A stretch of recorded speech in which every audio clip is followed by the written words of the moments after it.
Hi friends, ഞാനിന്ന് വന്നിരിക്കുന്ന നല്ല അടിപൊളി ടിപ്സുകളുമായിട്ടാണ്. അപ്പോൾ നിങ്ങളിത് സ്കിപ്പ് ചെയ്യാതെ കണ്ടാൽ മാത്രമേ അത് ഉപകാരപ്പെടുകയുള്ളൂ. എന്നാൽ നമുക്ക് വീഡിയോയിലോട്ട് കിടക്കാം. ഇപ്പോൾ ഫ്രിഡ്ജ് ക്ലീനിങ്ങും അതേപോലെ ഡോറിലെ കരിമ്പുള്ളി, കരിമ്പൻ, കറുത്ത പാടുകളൊക്കെ മാറുന്നത് എങ്ങനെയാണെന്ന് നമുക്കിന്ന് നോക്കാം. അപ്പം നമ്മുടെ ഇപ്പോൾ ഫ്രിഡ്ജ് ഞാൻ മൊത്തത്തിൽ ക്ലീൻ ചെയ്ത് വെച്ചതാണ്. അപ്പോൾ നമുക്ക് എപ്പോഴും അത് ക്ലീൻ ചെയ്യണമെന്നില്ല. കാരണം അതിൻ്റെ കവറ്, ഇതേപോലെ ഓരോ ഗ്ലാസ്സിലുള്ള കവറ്, അതേപോലെ ഫ്രീസറിനകത്ത് നമ്മൾ പ്ലാസ്റ്റിക് ഒക്കെ ഇട്ട് കൊടുക്കണം. കാരണം നമ്മൾ ഇറച്ചി മീനൊക്കെ വെക്കുമ്പോഴത്തേന് അതിൻ്റെ വേസ്റ്റ് വെള്ളമൊക്കെ വീഴാൻ സാധ്യതയുണ്ട്. അപ്പോൾ അങ്ങനെയൊക്കെ സൂക്ഷിച്ചാൽ നമുക്ക് എപ്പോഴും അത് ക്ലീൻ ചെയ്യേണ്ട കാര്യമില്ല. അപ്പോൾ ഫ്രിഡ്ജിനകത്ത് സാധനങ്ങൾ കുത്തി നിറച്ച് വയ്ക്കാതിരിക്കുക. അപ്പം ഇങ്ങനെ ഒരുപാട് കാര്യങ്ങൾ നോക്കിയാൽ നമുക്ക് എപ്പോഴും ക്ലീനിങ് ചെയ്യേണ്ട കാര്യമില്ല. ഇപ്പോൾ ഡോറിലെ കരിമ്പുള്ളി മാറ്റാനുള്ള സൊല്യൂഷൻ റെഡിയൊക്കെയാണ്. അപ്പോൾ ഇങ്ങനെ ചെയ്താൽ പെട്ടെന്ന് തന്നെ നമുക്ക് അതിൻ്റെ കരിമ്പുള്ളിയൊക്കെ മാറ്റിയെടുക്കാൻ പറ്റും. അപ്പോൾ ആദ്യം ഞാൻ കുറച്ച് വിനാഗിരി ഒഴിച്ചു. പിന്നെ നമുക്ക് ഡിഷ് വാഷാണ്, അത് കുറച്ച് ഒഴിച്ചു. പിന്നെ നമുക്ക് കോൾഗേറ്റാണ് ഞാൻ ഇടുന്നത്. അത് ഏത് കളറാണേലും കുഴപ്പമില്ല. വെള്ളയാണേലും പച്ചയാണേലും ചുവപ്പാണേലും ഏതാണേലും നമുക്ക് കുഴപ്പമില്ല. അപ്പോൾ ഇതെല്ലാം കൂടെ ആകുമ്പം നല്ലൊരു സൊല്യൂഷനാണ് പേസ്റ്റ്. ഇനി നമുക്ക് കുറച്ച് ബേക്കിംഗ് പൗഡറും കൂടെ ഇടാം. ഇനിയിപ്പോൾ വിനാഗിരി ഇല്ല എങ്കിൽ നാരങ്ങ പിഴിഞ്ഞ് അതിൻ്റെ ചാറെടുത്താലും മതി. അപ്പോൾ ഇതെല്ലാം കൂടെ നല്ലോണം ഒന്ന് ഇളക്കി കൊടുത്തതിന് ശേഷം നമുക്ക് കുറച്ച് ബേക്കിംഗ് പൗഡറും കൂടെ ഇട്ട് കൊടുക്കാം. അപ്പോൾ ഡോറിലെ കരിമ്പുള്ളി പെട്ടെന്ന് തന്നെ നമുക്ക് മാറിക്കിട്ടും. ഇനിയിപ്പോൾ നമുക്ക് ബേക്കിംഗ് പൗഡർ ഇട്ട് കൊടുക്കാം. എന്നിട്ട് നല്ലോണം ഒന്ന് ഇളക്കി കൊടുക്കുക. അപ്പോൾ എൻ്റെ ഈ ചാനൽ സബ്സ്ക്രൈബ് ചെയ്യാതെ കാണുന്ന കൂട്ടുകാരുണ്ടെങ്കിൽ പ്ലീസ് ഒന്ന് സബ്സ്ക്രൈബ് ചെയ്ത് സപ്പോർട്ട് ചെയ്യാൻ മറക്കല്ലേ. അതാണ് നല്ല പതഞ്ഞ് വന്നിട്ടുണ്ട്. അപ്പം നല്ലൊരു ക്ലീനിങ് സൊല്യൂഷനാണിത്. ഇതിപ്പോൾ നമ്മൾ ഡോറിൻ്റെ ആ കരിമ്പുള്ളിയിൽ തേച്ച് കൊടുത്ത് ഒരു അരമണിക്കൂർ കഴിഞ്ഞതിന് ശേഷം ഒന്ന് തുടച്ചെടുക്കാനേ ഉള്ളൂ. ഇതിപ്പോൾ ഞാൻ അങ്ങനെ വെയിറ്റ് ചെയ്യുന്നില്ല. അപ്പം തന്നെ ഞാൻ ബ്രഷ് വെച്ചൊന്ന് തേച്ച് കൊടുക്കുകയാണ് ചെയ്യുന്നത്. ഇപ്പോൾ കണ്ടോ, കരിമ്പുള്ളി നല്ല കരിമ്പനടിച്ചിരിപ്പുണ്ട് സൈഡിലെ ഡോറിലൊക്കെ. അപ്പം നമുക്കത് ചെറുതായിട്ടൊന്ന് തേച്ച് കൊടുക്കാം. അപ്പോൾ തേച്ച് കൊടുക്കുമ്പം തന്നെ നമുക്ക് കാണാൻ പറ്റുന്നുണ്ട്, കണ്ടോ, പെട്ടെന്ന് തന്നെ വെളുത്ത് കിട്ടുന്നുണ്ട്. അപ്പോൾ ഇത് തേച്ച് വെച്ച് അരമണിക്കൂറൂടെ കഴിയുകയാണെങ്കിൽ നല്ല രീതിയിൽ പോയി കിട്ടും. അപ്പോൾ അതിൻ്റെ വിടവിൽ നല്ലോണം ഒന്ന് തേച്ച് കൊടുക്കുക. അപ്പോൾ വിനാഗിരിയും കോൾഗേറ്റും അതേപോലെ തന്നെ ബേക്കിംഗ് പൗഡറും എല്ലാം കൂടെ ആകുമ്പോഴത്തേനും നല്ലൊരു എഫക്റ്റാണ് ഇതിന്.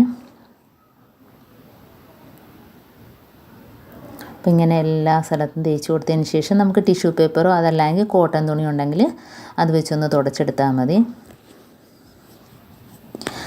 ഇപ്പം ഇടയ്ക്കൊക്കെ ഇങ്ങനെ ചെയ്ത് കൊടുത്തില്ലെങ്കിൽ പിന്നെ ആകെ അതങ്ങ് കറുത്തിട്ട് പിന്നെ പോകാനൊക്കെ വളരെ പ്രയാസമായിരിക്കും. അപ്പോൾ ഇടയ്ക്ക് ഇങ്ങനെയൊക്കെ ഒന്ന് ചെയ്ത് കൊടുക്കണം. നമ്മൾ ക്ലീനിങ് ചെയ്യുന്ന സമയത്ത് മാത്രം ചെയ്ത് കൊടുത്താൽ മതി. ഡോറ് ഫ്രിഡ്ജ് ഫുള്ളായിട്ട് ക്ലീനിങ് ചെയ്യുന്ന സമയത്ത്. അപ്പോൾ എപ്പോഴും ക്ലീനിങ് ചെയ്യണമെന്നില്ല. നമ്മൾ അതിൻ്റെ സാധനങ്ങളെല്ലാം എടുത്ത് മാറ്റിയിട്ട് ഇടയ്ക്കൊന്ന് മാസത്തിലൊരിക്കലെങ്കിലും ഒന്ന് ഫുള്ളായിട്ട് ഒന്ന് തുടച്ചു കൊടുത്താൽ മാത്രം മതി.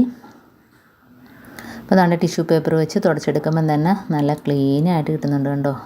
അപ്പോൾ അതിൻ്റെ ആ വിടവൊക്കെ നോക്കേ.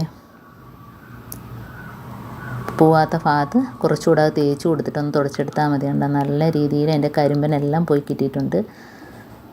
അപ്പോൾ ഇത് നല്ലൊരു സൊല്യൂഷനാണ്. അപ്പോൾ ഇങ്ങനെ നിങ്ങളൊന്ന് ചെയ്ത് നോക്കുക.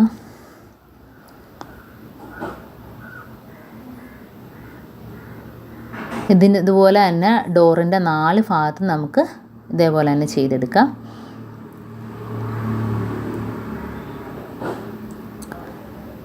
അപ്പോൾ കരിമ്പുള്ളി എല്ലാം പോയി കിട്ടിയിട്ടുണ്ട്, ഉണ്ടോ.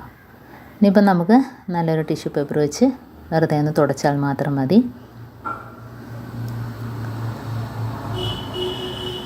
അപ്പോൾ നമ്മൾ ക്ലീൻ ചെയ്യുന്ന സമയത്ത് ഫുള്ളായിട്ട് ഫ്രിഡ്ജ് ക്ലീൻ ചെയ്യുന്ന സമയത്ത് ഇതൊന്ന് ചെയ്താൽ മതി. എപ്പോഴും ചെയ്യേണ്ട കാര്യമൊന്നുമില്ല. അപ്പം പിന്നെ നമ്മൾ അത് സൂക്ഷിക്കേണ്ട കണക്ക് അതിനകത്ത് പറഞ്ഞ കണക്ക് ഫ്രീസറിനകത്ത് നമ്മൾ ഇറച്ചി മീനൊക്കെ വെക്കുന്ന സ്ഥലത്ത് നമ്മളൊരു അരിയൊക്കെ മേടിക്കുന്നതിൻ്റെ പ്ലാസ്റ്റിക് കവറുണ്ടല്ലോ, അതൊന്ന് വെട്ടി ഇട്ട് കൊടുക്കുക. അതേപോലെ തന്നെ നമ്മൾ ഗ്ലാസ്സിനകത്ത് അതിൻ്റെ ഷീറ്റ് ഇട്ട് കൊടുക്കുക. അപ്പോൾ ഷീറ്റൊന്ന് മാറ്റി ഇടയ്ക്കൊന്ന് കഴുകി വൃത്തിയാക്കിയാൽ മാത്രം മതി. അപ്പോൾ ഇങ്ങനെയൊക്കെ ചെയ്യുമ്പോഴത്തേനും നമുക്ക് ഫ്രിഡ്ജ് എപ്പോഴും ക്ലീൻ ചെയ്യേണ്ട കാര്യമില്ല. അതേപോലെ നമ്മുടെ ഫുഡ് കളറ് അങ്ങനെയൊക്കെയുള്ള സാധനങ്ങൾ അതിനകത്ത് വീണാൽ കളറാകും ആ വെള്ള ഭാഗത്ത്. പിന്നെ ഭയങ്കര ജോലിയായിരിക്കും. നമ്മൾ എടുത്തിട്ട് പെട്ടെന്ന് കൊണ്ടങ്ങ് ഡോറിൻ്റെ സൈഡിൽ കൊണ്ടങ്ങ് വെച്ചിട്ട് പോവുക ചെയ്യുന്നത്.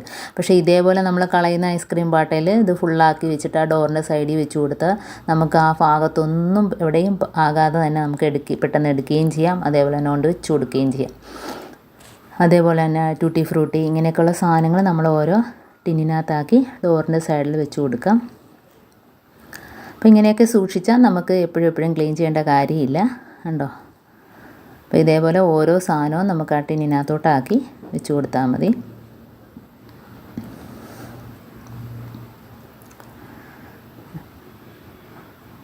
അപ്പോൾ ആ വെള്ള ഭാഗത്തൊക്കെ ഇതിൻ്റെ കളറൊക്കെ പറ്റിയ ഭയങ്കര പാടാണ് പോകാൻ. ഇതേപോലെയൊക്കെ ചെയ്ത് നോക്കിയാൽ നമുക്ക് ഒരു കുഴപ്പമില്ലാതെ ഫ്രിഡ്ജ് എപ്പോഴും നല്ല ക്ലീനായിട്ട് തന്നെ ഇരിക്കുകയും ചെയ്യും. അപ്പോൾ സാധനങ്ങൾ ഇതേപോലെ തുറന്ന് വെക്കരുത്, അടച്ച് മാത്രമേ വെക്കാവുള്ളൂ. അപ്പോൾ ഞാനത് വെച്ച് കാണിച്ചതാണ്. അപ്പോൾ ഇതേപോലെ ഇനിയിപ്പോൾ ഫ്രീസറിനകത്ത് ഞാൻ അതിൻ്റെ പ്ലാസ്റ്റിക് കവറ് ഒന്ന് തുടച്ചിട്ട് ഇട്ട് കൊടുക്കാം. ഉണ്ടോ? ഇതിപ്പം നല്ല ക്ലീനായിട്ട് തന്നെ ഇരിക്കുകയാണ്. കാരണം നമ്മൾ എപ്പോഴും വൃത്തിയായിട്ട് സൂക്ഷിക്കുന്നതുകൊണ്ട് അതേപോലെ തന്നെ ഇരുന്നോളൂ. ഇതേപോലെ പ്ലാസ്റ്റിക് ഇട്ട് കൊടുക്കുക. അപ്പോൾ അതേപോലെ അതിൻ്റെ മുകളിലും ഇതേപോലെ ഇതൊക്കെ ഇടയ്ക്കൊന്ന് മാറ്റി കൊടുത്താൽ മാത്രം മതി.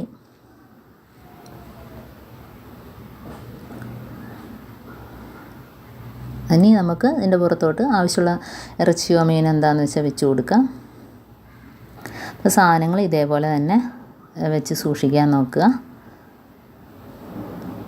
പിന്നെ നമുക്ക് സൈഡ് ഈ ഡോറിൽ മുട്ട വെച്ച് കൊടുക്കാം. പിന്നെ ഇപ്പം ഇവിടെ ഇതേപോലെ ഈ തട്ടിനകത്ത് ഇതേപോലെ കട്ടിയുള്ള പേപ്പറോ പ്ലാസ്റ്റിക്കിൻ്റെ ഒരു കഷ്ണം ഇട്ട് കൊടുത്തിട്ട് നമുക്ക് എന്ത് സാധനം വേണേലും വെച്ച് കൊടുക്കുക. അപ്പോൾ അവിടെയെങ്ങും ആ ഇടയിലൊന്നും ആവത്തുമില്ല, നമുക്ക് ക്ലീനായിട്ട് തന്നെ ഇരിക്കുകയും ചെയ്യും. ഇപ്പം ഞാൻ നമ്മുടെ കയ്യിൽ വാടിയ നാരങ്ങ ഉണ്ട്. അപ്പം നമ്മൾ ഡോറ് തുറക്കുമ്പോഴൊക്കെ ബാഡ് സ്മെല്ലൊക്കെ മാറാൻ വേണ്ടി ഞാൻ നാരങ്ങ വെച്ച് കൊടുക്കുകയാണേ. അപ്പോൾ അതേപോലെ തന്നെ ബേക്കിംഗ് പൗഡർ ഉണ്ടെങ്കിൽ ഒരു കൊച്ചു തട്ടിനകത്താക്കി അതകത്ത് വെച്ച് കൊടുക്കാം. അപ്പോൾ എൻ്റെ ഈ ടിപ്സുകളെല്ലാം നിങ്ങൾക്ക് ഇഷ്ടമായെന്ന് വിചാരിക്കുന്നു. അപ്പോൾ എൻ്റെ ഈ ടിപ്സ് നിങ്ങൾക്ക് ഉപകാരപ്പെട്ടു എന്ന് കാണുകയാണെങ്കിൽ ഒന്ന് ലൈക്ക് ചെയ്യാനും കമൻറ്റ് ചെയ്യാനും സബ്സ്ക്രൈബ് ചെയ്യാനും മറക്കരുത്. കൂട്ടത്തിൽ ബെല്ലൈക്കൺ ഒന്ന് ക്ലിക്ക് ചെയ്യാനും മറക്കരുത്. എന്നാൽ മാത്രമേ ഞാനിടുന്ന ഓരോ വീഡിയോസും നിങ്ങളുടെ മുമ്പിൽ നോട്ടിഫിക്കേഷനായി എത്തുകയുള്ളൂ. അപ്പം വീണ്ടും നല്ല ടിപ്സുകളുമായിട്ട് വീണ്ടും കാണാം. Thanks for watching.